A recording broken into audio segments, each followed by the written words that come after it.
Oi, gente. Bem-vindos a mais um vídeo de Explicando o GOT para meu namorado. Hoje eu vou falar um pouquinho sobre o Mindinho. Ai, de acho. Confesso que eu tô com um pouquinho de medo desse vídeo, mas tudo bem, vamos lá. Bem, como diz o Vaz, só os deuses sabem qual jogo o Mindinho está jogando. Então, qualquer hipótese que é feita sobre o homem na verdade, se assenta em areia movediça, né? Porque ele não realmente abre os seus planos para ninguém na integridade.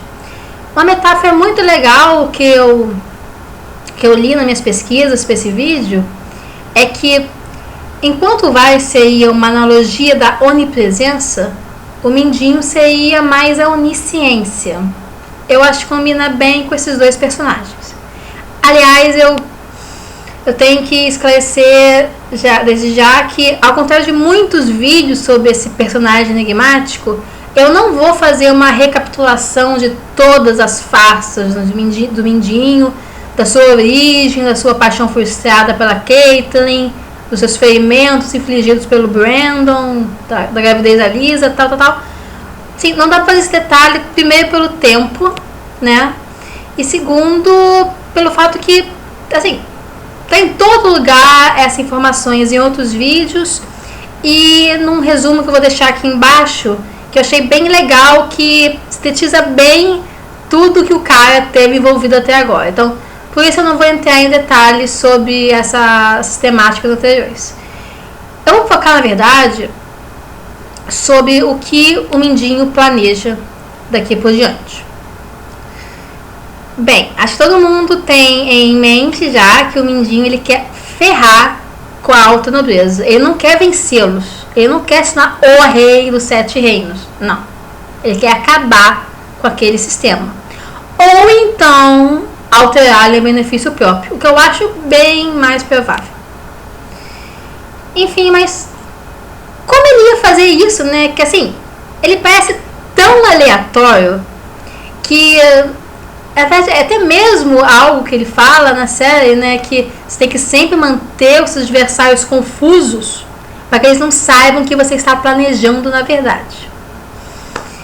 Mesmo assim, eu acho que os planos do Mindinho eles estão relacionados a mais um tipo de influência nos bastidores sobre os grandes personagens do continente, sobre as maiores peças que podem ser jogadas. Sim. Peças, não jogadores. Tem uma diferença. Então, nesse sentido, faz todo sentido a coleção dos herdeiros que o Mindinho vai fazendo. O pequeno Robin, né, filho da falecida Lisa, a Sansa e um outro que eu vou entrar em detalhes mais adiante. Mas bem, como o Mindinho ele quer chegar a esse plano de influência onisciente, como essa metáfora que eu mencionei mais adiante menciona. Bem, basicamente ele planeja atingir isso primeiramente colocando todas as casas uma contra outras numa guerra generalizada pelo continente. Então, nesse ponto de vista, faz todo sentido que, por exemplo, em seu tempo como mestre da moeda em Porto Real, ele, ao invés de ter elevado as finanças do reino, como é aparente para todos, porque ele é um gênio financeiro e tal, ele, na verdade, contraiu imensas dívidas com o Banco de Ferro, que está prestes a recolher o que lhe é devido. Bem, mas além disso, além desse plano financeiro, ele está também influindo muito fortemente no plano político. Então, ele convence a Lisa a assassinar o marido, o Jon Arryn, com base que o cara planeja levar o filho dela para ser criado em outro reino. Uma coisa que a Lisa não admite de jeito nenhum. Alguns dizem, pensado que ele pode ter sido a influência por trás do Joffrey pro atentado do Bran, assim como ele teria sido a influência por trás da futura execução do Ned, mas não sei certeza. De que forma, ele mentiu abertamente para Catelyn quando falou que o Tyrion é quem tinha tentado matar o filho dela. E assim colocou os Stark e os Lannister, que já não se bicavam, em disputa direta. Mais tarde, ele influiu na invasão de Stannis em Porto Real quando ele arranjou uma aliança Tyrell-Lannister, afetando assim a dinâmica, toda uma dinâmica política do Oeste e do Leste. Mais adiante, ele também seria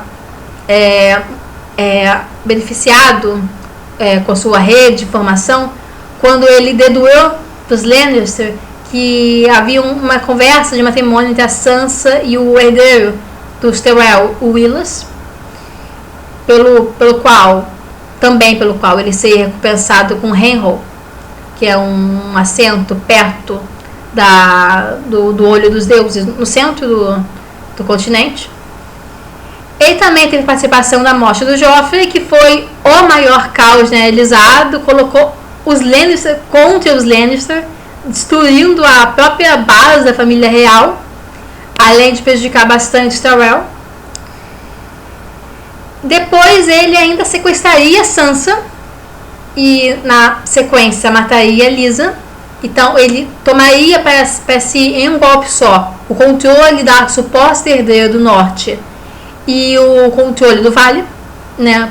Uma vez que o seu comandante em chefe, o Robin, ele não é menor de idade. E além disso, influenciaria diretamente nos assuntos dos Bolton quando enviaria uma falsa Arya para casar com Ramsay. E ainda planejaria um casamento entre a Sansa e o herdeiro do Robin, do tão doente e frágil Robin, que é o Harry Howard. E ele fez tudo isso para quê? Para, como eu já disse, bagunçar as relações das grandes casas, causar uma guerra generalizada, mas ao mesmo tempo, porque ele sempre tenta sair de bem nessas questões. Ele não tem realmente nenhum inimigo. Assim, de fato, a gente nem sabe se o Varys e ele estão em lados opostos. A gente não tem uma confirmação disso. Então, como ele não tem nenhum antagonista visível entre as grandes casas, ele está em boas relações com todas ou quase todas. E além disso, muitas grandes casas têm dívidas para com ele, porque ele fez vários empréstimos e tal. Então, nesse sentido, ele está a cada dia na série mais indispensável e, por consequência, mais influente. Mas a gente tem que pensar na principal preocupação aparente do Mindinho, que é a Sansa.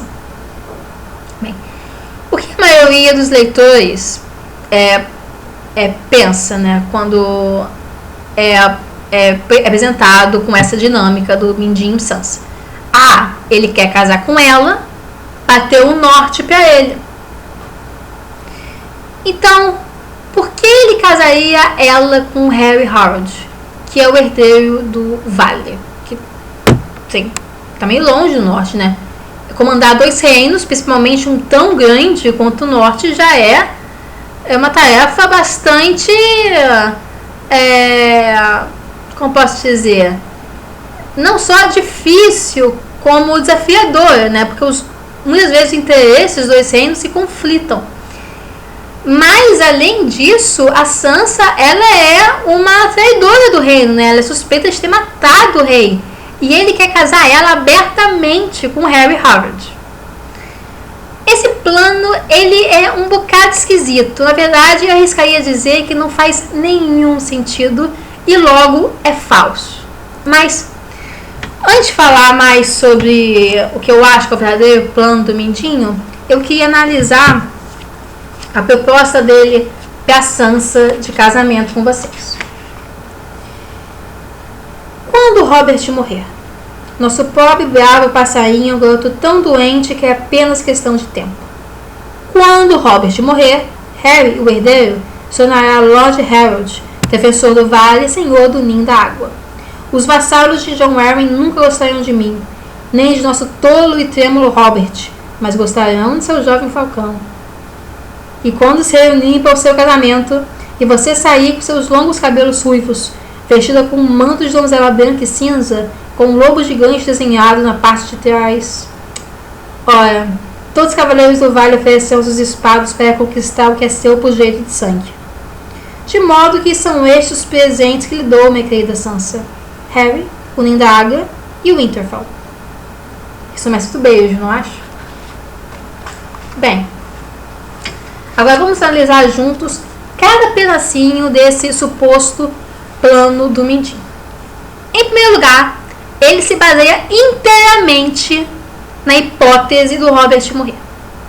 Bem, assim, eu tenho uma experiência pessoal que tanta gente está esperando o Robert morrer para dar andamento aos seus planos, que o garoto deve viver até a idade adulta, se ficar muito saudável e forte, ter muitos herdeiros, só para ajustar todas as expectativas. Essa é a minha experiência pessoal, e arrisco dizer que está nos planos do George R. Martin para surpreender a todos, mas não vamos nos basear nisso para julgar o plano do Mindinho. Como ele, vamos pensar: quando o Robert morrer, Harry, herdeiro, se tornará Lord Harold, defensor do vale e senhor do ninho da água. Vai mesmo? Porque assim, o Harold, ele é tipo primo de terceiro ou quarto grau do Robin, assim. Eles têm, acho que, um bisavô em comum, assim. Ele nem tem um sobrenome Arryn, né? Sei que os Lords do Vale não iam realmente apoiar ele em substituição a um membro de uma parte mais distante do clã Arryn, que é dito que existe. Mas vamos supor que seja assim mesmo. O Harry, ele sucede o Robin depois da morte do moleque. Aí, ele casa com a Sansa. Casa? Porque assim, agora a Sansa é Elaine, né? A filha bastarda do Mindinho. Por que, em nome de Deus, o senhor do ninho da águia vai casar com uma menina de nascimento legítimo? Assim, como dono daquela região, ele pode aspirar a casamentos muito mais elevados. Então, essa aspiração não faz muito sentido. Por mais que essa seja bonita, inteligente, charmosa, etc e tal, nós sabemos que não é bem assim que a banda toca em negociações matrimoniais de Westeros.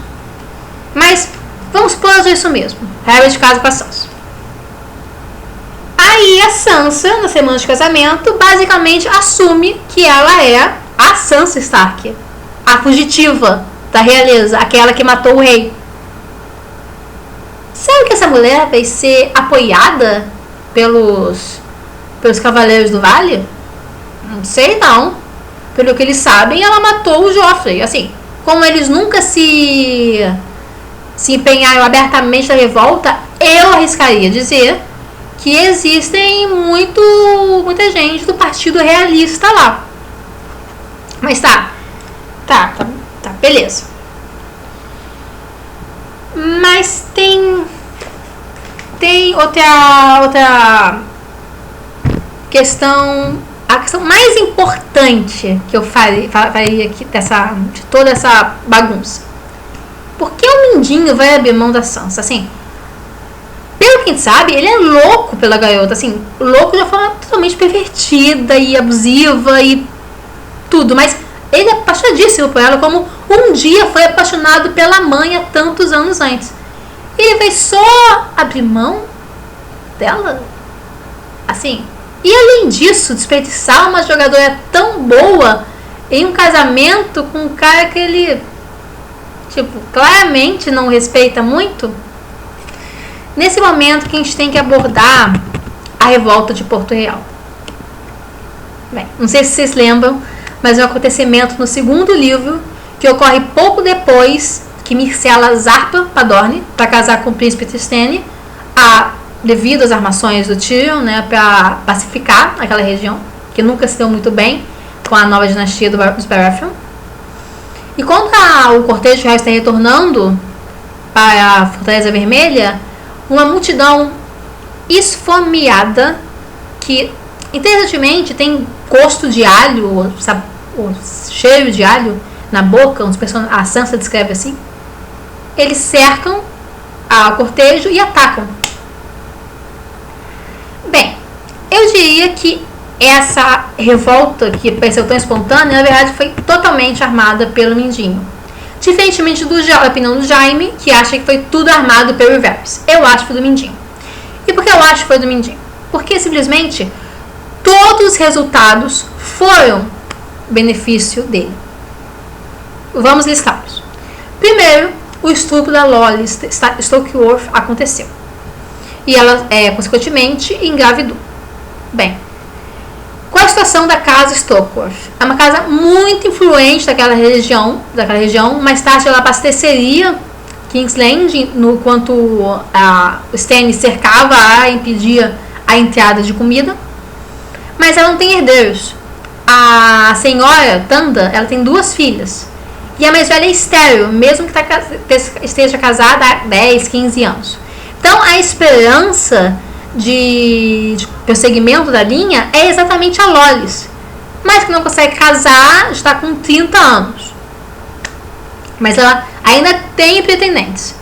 Então, mesmo que ela seja não muito atraente pelos padrões de Esterosi, ela ainda é uma grande herdeira, então é esperado que aconteça um matrimônio para ela em breve. Mas se ela for estuprada e engravidada, o valor dela no mercado matrimonial cai demais para os padrões medievais. Então, é de se esperar que ela ou não case ou arranje um marido muito abaixo do nível dela, o que prejudicaria a situação de Stokeworth e impediria que alguém pudesse usar aquela região para interferir nos assuntos do Mindinho. Bem, nesse sentido, a gente também pode compreender a morte do Preston Greenfield, porque mais tarde, o substituto dele é um cara que a gente sabe que andou frequentando os jantares em Stokeworth. Ou seja, ele é um dos pretendentes à mão da Lollys. E como ele como ele foi para a Guarda Real, ele não pode mais se casar e interferir nesse assunto. E além disso, morre um cara muito importante, que é o Centagur.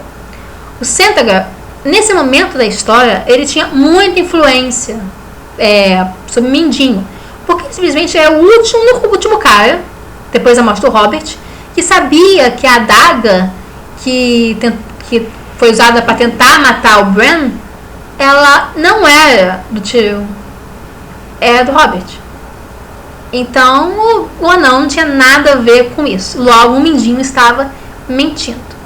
Como Stragar, que é um provável espião do Doran, uma vez que ele é vassalo do Nance, quando ele morre, esse perigo acaba totalmente. Além disso, também morre o Alto Septão, que o Mindinho já tinha descrito como sendo muito inconveniente na hora de discutir empréstimos e tal.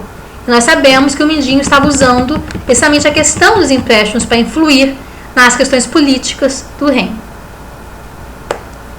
Além disso, a Sansa quase é sequestrada pela multidão.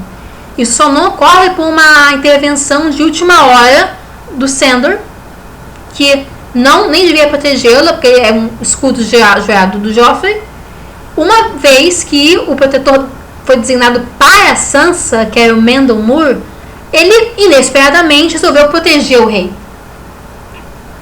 Ele recebeu uma ordem de proteger a noiva do rei, porque ele mudou. Isso pode ser compreendido melhor se a gente souber que mais tarde o Mendon Moore tenta matar o Tyrion, que é outro cara que ameaçava muito o Mindinho. Então, provavelmente o Mendon Moore estava na folha de pagamento do cara. Bem, de qualquer forma, a Sansa foi sequestrada por essa intervenção, e nesse sentido, o plano do Mindinho de se apossar dela logo, ele meio que tem que ser pausado. Nesse sentido, a gente pode compreender ainda melhor porque ele topou participar do complô para matar o Joffrey, porque além de criar caos, cria a oportunidade para ele pôr as mãos do herdeiro do norte. Mas o mais importante de tudo é que o Tyrell Lannister desaparece. Ele não morre, ele desaparece. Ninguém ouve mais falar do cara, muito embora ele seja mencionado em todos os livros a seguir. Todo mundo pensa nele, onde ele está, tal. E o George Martin já falou que nós o veremos novamente. Então o Tyrell Lannister tem um papel nessa história. Bem, alguns dizem que o Tyrell, ele não tinha uma vida muito legal, né? Ele é casado com uma herdeira bebê, ele é zoado por todos, tal. Tinha uma vida meio bosta, como o escudeiro do Robert. Enfim, e um membro menor da casa Lannister. Alguns dizem que ele foi embora por conta própria, aproveitando o caos da revolta. Eu discordo. Pra mim, um mindinho sequestrou e está mantendo o refém, provavelmente na guarda de Lyne Corbray, que é um aliado dele, oculto, mas fortíssimo no vale. E ele está guardando para uma coisa muito específica. E qual é essa coisa muito específica? Bem, como eu já falei anteriormente, o mindinho tem indiretamente, sob sua influência, né, os herdeiros do vale, o Robin, ao norte, a Sansa, e, por que não, né, o vale, Toby Harrold, que não parece o biscoito mais inteligente do pacote. Acho que é forte. Por que não acrescentar mais uma influência? Por que não se tornar mais indispensável ainda e acumular mais poder do que pode ser imaginado? Bem, se ele conseguir gerar um herdeiro para as terras do leste. Bem, a Sansa é virgem, o Tywin nunca consumou o casamento com ela, como ele ia fazer isso, né? Sim, a criança tem que parecer uma Lannister, para que ela possa apresentar sua pretensão legítima a Casterly Rock. Nesse sentido, a gente deve pensar que já foi declarado por George Martin que haverá uma cena controversa com a Sansa no sexto livro, Os Ventos do Inverno. Eu acho que essa cena controversa vai ser exatamente o mindinho forçando-a a ter relações sexuais com Tyrell Lannister até que ela conceba um filho que possa herdar Casterly Rock. Bem, a Sansa ficaria evidentemente, ou é o que o mindinho planeja, evidentemente destruída, né, por esse que vai ser literalmente um abuso, uma tortura, e vai ficar muito mais frágil e indefesa perante as próprias intenções do mindinho. Depois que ele certificar que ela está grávida, ela poderia ser literalmente dele. Eu acho essa hipótese ao mesmo tempo terrível para a pobre Sansa, que já sofreu demais e ainda vai ter que aguentar mais um abuso.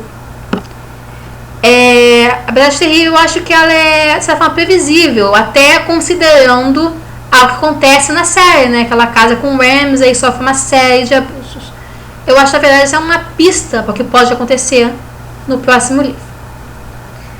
Mas eu acho que, provavelmente, todo esse sofrimento aí não vai ficar impune pro mindinho por muito tempo, que é, na verdade, quem causou toda essa desgraça para Sansa quando traiu o pai dela. Porque ele traiu Ned na frente de muita gente importante. E quando a Sansa, que seja que é a rainha mais nova e bela que vai se tornar a Cersei, quando ela entrar em Porto Real como símbolo-chave do exército nortista e tirar Cersei dali, por que não a antiga rainha não pode falar para ela exatamente o papel do seu tutor mindinho na queda da casa Stark? Esse momento eu penso que seria chave para a Sansa se virar contra o mindinho e se recuperando a força, se vingar dele devidamente. E não sei bem se ele vai ser bem executado no lugar que ele esteja naquele momento, não. talvez, quem sabe, ele seja guardado nos calabouços para ser comida de dragão. Temos esperanças. Bem, é só isso tudo hoje, pessoal. Se gostarem do vídeo, curtam. Se quiser, compartilhem. Se desejarem mais vídeos como esse, é só se inscrever aqui embaixo. Não esqueçam de comentar o que vocês acharam desse vídeo. Assim, se é que Mindinho tem toda essa visão, mesmo dos seus planos, ou ele só tá criando à medida que vai conseguindo as coisas. Qual a opinião de vocês? Não se esqueçam de deixar opiniões, sugestões para os próximos vídeos do canal, valeu? Beijinho, gente!